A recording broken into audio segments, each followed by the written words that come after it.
the facts here. So we finna discuss the aftermath of Tank versus Frank Martin in a fight. Most of us with common sense already knew what the end result was gonna be, but we're gonna talk about what's next for Tank and what's next for Frank Martin possibly. So I want to get your thoughts first, and then I'm gonna tell you what I thought. This real boxing facts, Big Rich. My thoughts was it was a very good technical fight. I think Tank did what he had to do to wear old boy down, Frank Martin down, and his it worked. I mean, it looked like from the looks of it looked like the last couple of rounds, Frank was just basically just trying to survive. That's what it looked like. But he fought a hell of a fight. Four or five rounds, hell of a fight. I mean, he caught Tank a bunch of times, and it looked like Tank had his mouth open, so it looked like Tank was tired. So it looked like up until the fifth round, the fight could have went either way. Um, well, as far as my thoughts go, everybody knows, and I told you this behind the scenes. I mean, I mean, what did people expect to happen? I mean, I never saw anything that showed me that Frank Martin had a chance of winning this fight. At the end of the day, me and you, this is what we do in our spare time. We cover boxing. We're media members. Just last year, or Frank Martin's last fight, Frank Martin was fighting in ballrooms. So, I mean, did anybody really think that he was going to convert from being a ballroom fighter to just start fighting, have his first fight at a full fledged arena versus arguably a pound for pound fighter, which whether Tank is a pound for pound fighter is yet to be determined based off who's on his resume. But did anybody really think that Tank wasn't going to lose this fight because this is the type of dude that Tank has been fighting?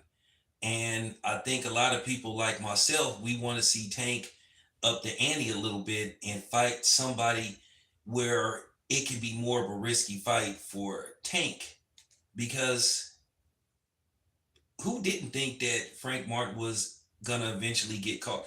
I don't think he was up for the moment. I think this was something that got through at him. Um, at the end of the day, this was an easy fight to make for Tank. And basically, Tank could win in negotiations, and he could win inside the ring. So why not fight a guy like Frank Martin? So as far as Tank winning, I mean, I expected him to win. I just want to see Tank up the ante a little bit. I want to see him actually in a fight where there's a possibility that he could possibly lose. I don't think there's anybody out there with common sense except the casual fan, whether you like Tank or not, did not think that Tank was going to win this fight and not win this fight by knockout. So, as far as the overall fight go, I thought Frank did some good work the first half of the fight. I thought that he was winning the early rounds. I thought he was outworking Tank. He was hitting Tank with some nice shots, some nice counters. But then you started to see in the second half, or should I say after the fifth round, the inevitable was coming. Tank started to walk him down, impose his will. Frank Martin spent way too much time up against the ropes, and that was basically his downfall and him literally falling down. So, there you have it. So out of the fighters that we have, like Shakir Stevenson, Devin Haney, we got even TL. Who would you like to see Tank fight next? I'm gonna say this again, and I have to be honest, and this is just real talk.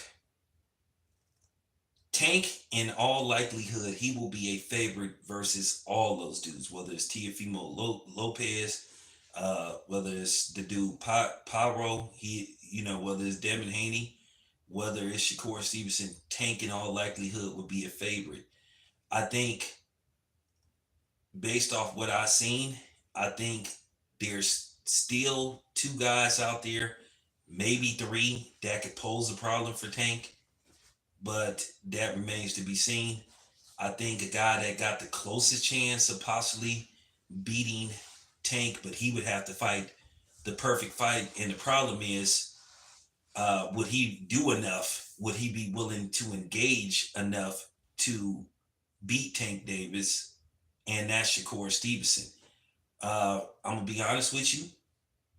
July July 6th is very pivotal for Shakur Stevenson based off his upcoming fight. Um, but at the end of the day, Tank is looking like, and I hate to say this, and this is just real talk. Tank is almost looking at to the point to where he might be shit unbeatable from 135 to possibly even even up to 147. But we'll just have to see. But the problem is we want to see Tank in more competitive fights. We don't want to see Tank fight nobody like Frank Martin anymore. Like I said, I think that Tank could have some success at 147. Now, here's the thing. Can Tank beat somebody like Boots? I don't think so. I think Boots would be too much for Tank because he's just naturally bigger.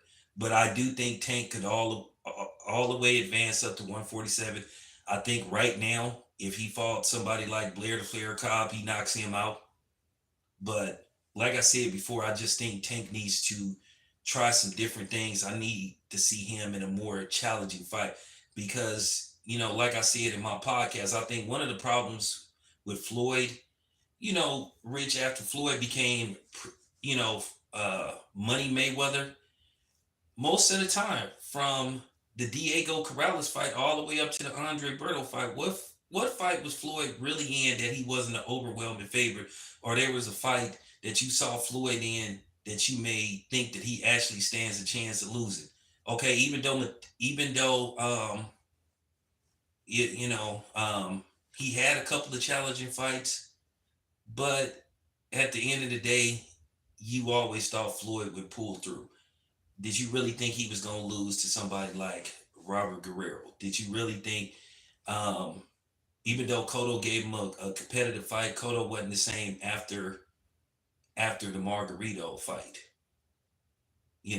So I'm just looking at what's going on with Tank, and I don't want to see that happen with Tank. Floyd, to me, he never really had an intriguing fight where you thought, okay, this might be the fight that Floyd actually loses. Even though Maidana surprised everybody in that first fight with Floyd, which I thought that Floyd had to steal 2 rounds to win that fight. But looking at Tank, I see the same pattern with Tank that I see in Floyd. Floyd, from like I said, when he became Pretty Boy, when he left Pretty Boy Floyd and became, Floyd Money Mayweather, all the fights that he was in, you expected him to win. There wasn't really that many fights that you thought maybe he will lose. Even in the Sugar Shane Mosley fight, even though Sugar Shane Mosley came within one punch of actually beating Floyd Mayweather, well, Floyd still ended up beating the hell out of him. And that's what I see in Tank. I just want to see Tank challenge himself a little bit more. Now, the question is it Tank or is it Tank's team that's preventing Tank from fighting more challenging fights? So they're saying next is probably Lomachenko. At this point, I think Lomachenko suffers the same fate that Frank Martin suffered. I think Tank will knock Lomachenko out. So then they were talking about Tank versus anyway. To be honest with you, that's a waste of time. I mean, it'll be a big money fight, I think, but do anybody believe that anyway has a chance versus Tank? Absolutely fucking not. So that's my thing. I just want to see Tank in more challenging fights because that's how we're going to see how good he really is, and that's how we're going to be able to be able to come with the development of and understand whether Tank is an all-time great. This is why I don't think very much of Triple G because I didn't think Triple G really tried to challenge himself. I thought that Triple G fought a lot of hand-picked opponents that wasn't up to his caliber, that made him look better than what he really was because you just didn't see Triple G in any challenging fights. And the two challenging fights that he had with Canelo at the time, he lost. So there you have it. So do you think that hurt Triple G's career, Absolutely. his legacy? Okay, listen. If I was voting on whether Triple G should go into the Hall of Fame on the first ballot, I would say absolutely not. If you look at Triple G's resume, his resume is god awful. He fought mediocre competition, and like I said, the best fights he had, there are question marks. He had a life and death fight with Daniel Jacobs. Um, he lost to Canelo. To me, I thought Canelo beat him. You know, the first two fights, I thought Canelo won both, even though Canelo beat him 2 out of 3 times on, basically on paper. And I just never thought much of Triple G. And then I just thought that he was basically a manufactured, you know what I'm saying, champion. I thought he was a TV creation, and he proved me right. You look at the Derbyachenko fight, a lot of people thought he lost that fight. So, Jacobs fight. yeah, so when you look at Triple G, it's legitimate. Now, I was one of the first people that spotted this about Triple G. Now, of course, I got attacked. I got called a hater. I got called a racist. I got called the N word, but I didn't care because I stand on everything I say and I mean it. So, that's just basically it. And I don't want to see that happen with Tank. Now, if Tank fights all these guys. If he beats Shakur Stevenson and he beats Devin Haney, he beats Tiafimo, then hey, okay, fine. Because if he beats, let's just say he beats Lomachenko, then he fights Shakur, beats him, and then he fights Devin Haney, beats him. And then, he beats, depending on if he still wants to campaign at 140, and he beats Ryan Garcia, which I don't think Ryan Garcia can beat him on his best day, which I think that's in the cards. So if he beats two legitimate pound for pound fighters, and Devin Haney, Lomachenko to me was a questionable pound for pound, and Shakur Stevenson, if he beat all three of those dudes and and that particular order, fine. I think Tank could walk away then. Because here's the thing. It doesn't matter if he fights somebody like the Monster, because he shouldn't even entertain the thought of fighting that dude. The Monster has no chance versus Tank. That's a 3 round fight at best. Tank knocks him out viciously. So I don't see that fight happening. I think that fight is a waste of time. Yeah, is it a lucrative fight? Yeah. But here's the thing. Tank has already said he's not going to Japan. And then it's a question of, can you get any way to fight in the States? So how's that fight gonna be made? And Tank has said he doesn't want to go fight in Saudi Arabia because he says, hey, I could sell out arenas, I could sell out arenas in the States. And he has a point. So how do you make a fight like that happen anyway? How would you negotiate a fight like that? Who would be the A side in that fight? Okay. In all likelihood, it should be Tank.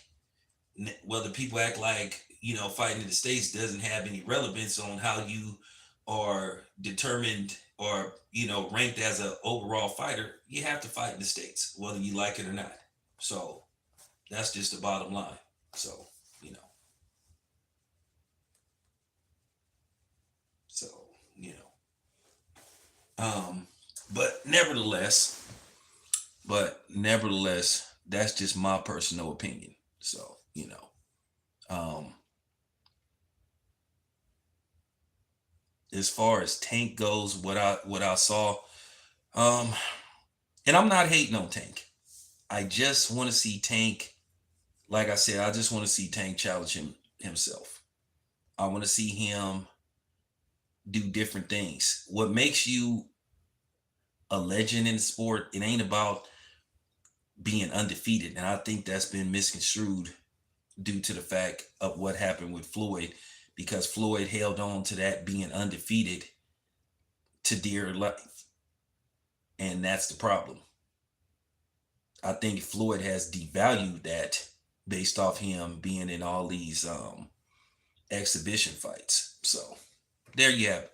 But anyway, it's your boy Town. I'm out.